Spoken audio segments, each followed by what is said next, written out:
do a tire check. Michelin Pilot Sport Cup. Pilot Sport Cup. About a quarter of the tires on there. Oh, what's this guy running? What we got on this thing? Geolander. It's ideal track day rubber.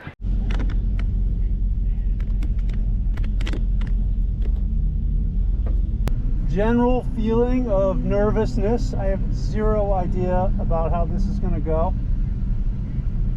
I'm going to give a lot of point buys, I think. I'm trying to let people buy me. But by the time I'm out,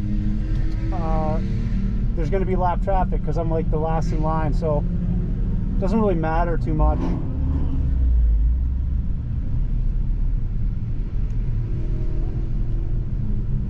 Morning. You're supposed to be a passenger when you're on this side. I'd be too afraid to be a passenger. No comment.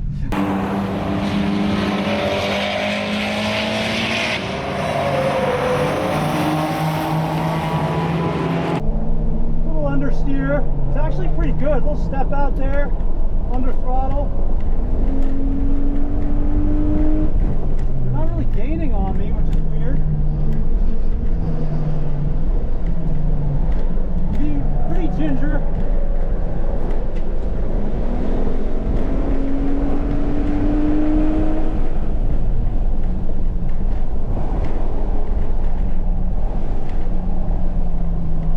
It's hard to get used to the wallowy feeling.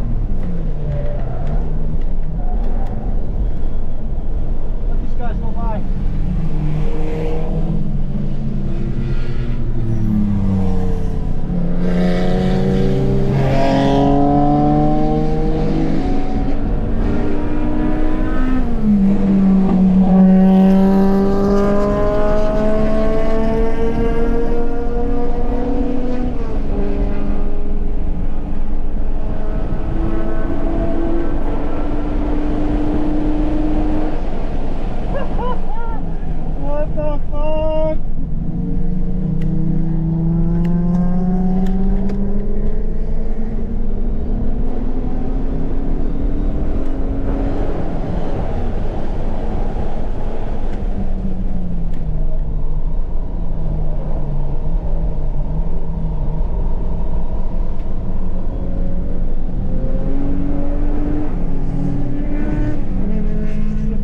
Surprisingly good. They haven't faded at all. I'm trying not to brake too hard.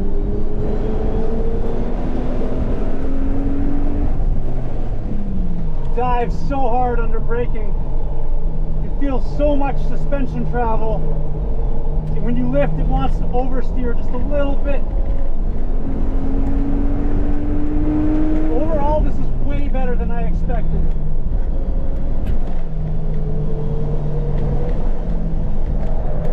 Pretty neutral.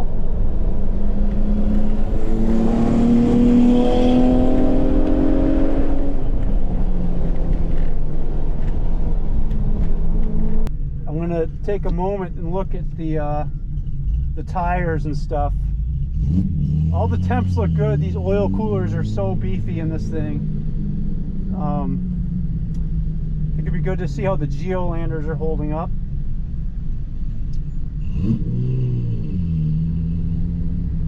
It's pretty cool. You can kind of find the limit of grip pretty quick. But I think if you did the wrong thing, this thing is so short, it would step out pretty fast and you probably wouldn't be able to save it. It's so short. And it doesn't have the power to like slide. The curbing doesn't upset this thing at all.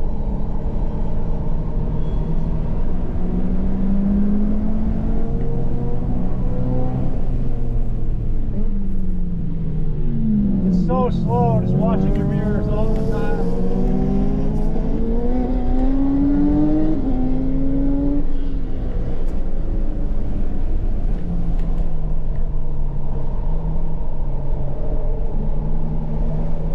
Little understeer here. I'm like medium throttle. I'm going to take it right to the edge.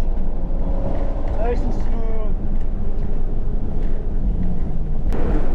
The cool thing here is that it has a lot of grip and it leans so far You just think it's going to roll over, but it doesn't seem it. Doesn't seem it.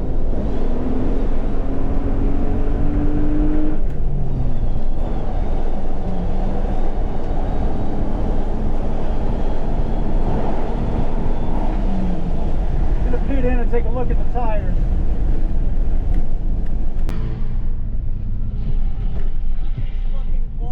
Thanks, man. It's awesome. That was pretty wild.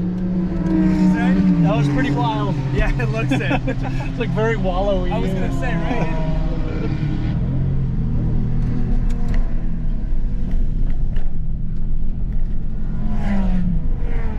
Just doing a little cool down lap here so I don't shut it off blazing hot, 90 degrees out.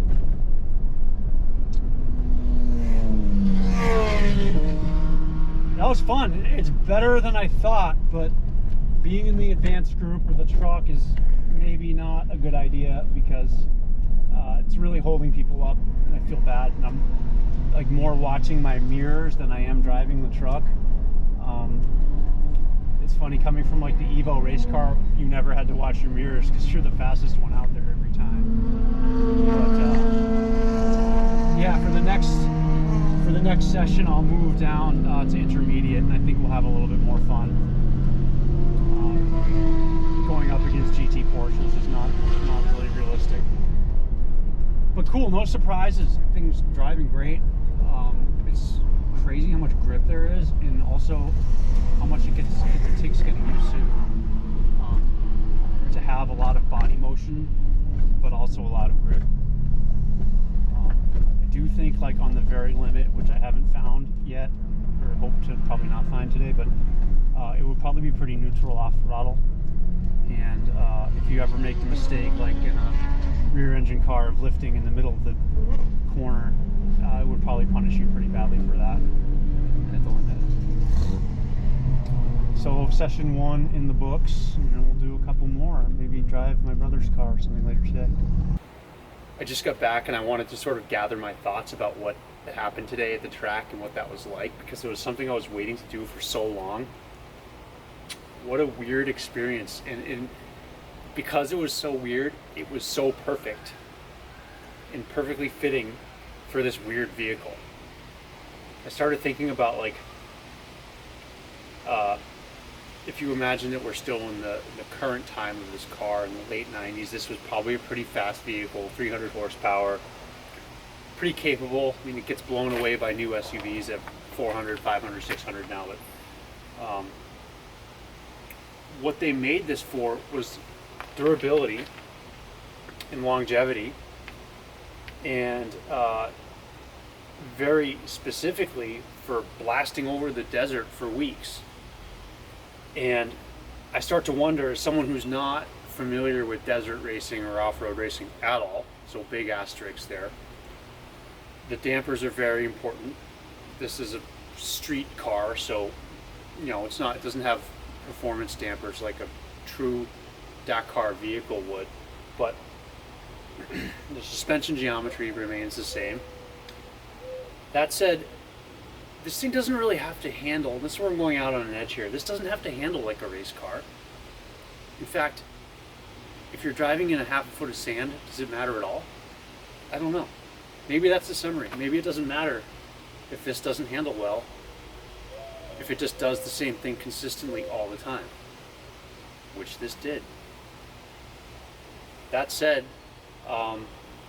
so much like body language when you're driving it, dip under brake, squat under acceleration, diving, pitching, a lot of feedback in that way, but very sort of, with the tires very sort of numb at the edge. But the edge, like I said in this description, I posted some pictures, the edge is like a dull radius. It's like I'm understeering and then that's it, no surprises. So like quite easy to drive fast, but also not that fast. So maybe like a lot of contradictions, a lot of vague description probably from me here, but I'm not thrilled. I'm not disappointed. It's like exactly kind of how I thought it would be. It didn't like snap oversteer ever. It was pretty fast in the straight. The temperatures were rock solid. It was over 90 degrees ambient in the air today, which is crazy. We drove it there, we drove it home, we had the air conditioning on. All good. Also, my brother let me drive his M3 today, which was probably the high point of my day. His car is solid, so fast, super fun. I'll post some quick clip of that as well. Anyway, this is something I wanted to do for so long. I'm glad I did it. I would say this performed as I expected, with no surprises, and I hope the video sort of captured the experience. I guess if you let me know in the comments. Thanks. Till next time.